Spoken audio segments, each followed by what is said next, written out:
Alam mo, minsan sa barkada, ang mga luho ay parang mga bituin sa langit. Napakaganda, pero hindi lahat ay kayang abutin.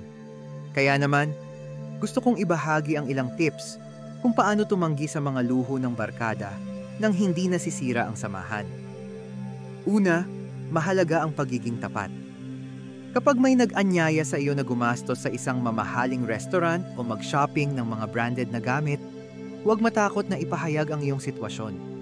Sabihin mo na may mga bagay kang kailangan pagtuunan ng pansin, tulad ng savings o mga bayarin. Ang totoo, mas maiintindihan ka ng mga kaibigan mo kung ipapakita mo ang iyong dahilan. Pangalawa, mag-alok ng alternatibo. Sa halip na sumama sa mamahaling outing, imungkahi ang mga mas abot kayang aktibidad.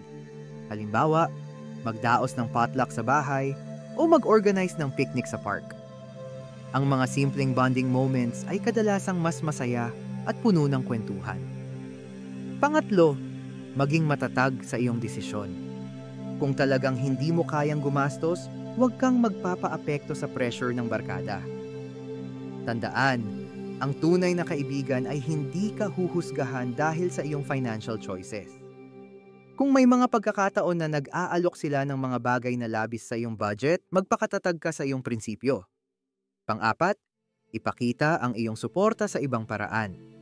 Kahit hindi ka makasama sa mga luho, maaari ka namang makipag-bonding sa ibang paraan. Mag-offer na tumulong sa mga proyekto ng barkada o makisali sa mga libreng aktibidad. Ang presensya mo at ang suporta sa kanilang mga hilig ay mas mahalaga kaysa sa perang ginagastos. Panghuli, alalahanin ang halaga ng pagkakaibigan. Ang tunay na samahan ay hindi nasusukat sa mga material na bagay. Kung ang barkada mo ay tunay na nagmamalasakit, maiintindihan nila ang iyong sitwasyon.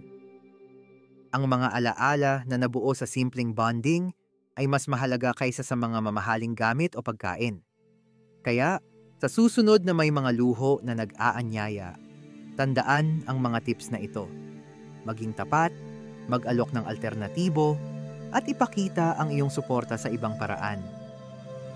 Sa ganitong paraan, hindi lang ang bulsa mo ang makikinabang, kundi pati na rin ang samahan ninyo.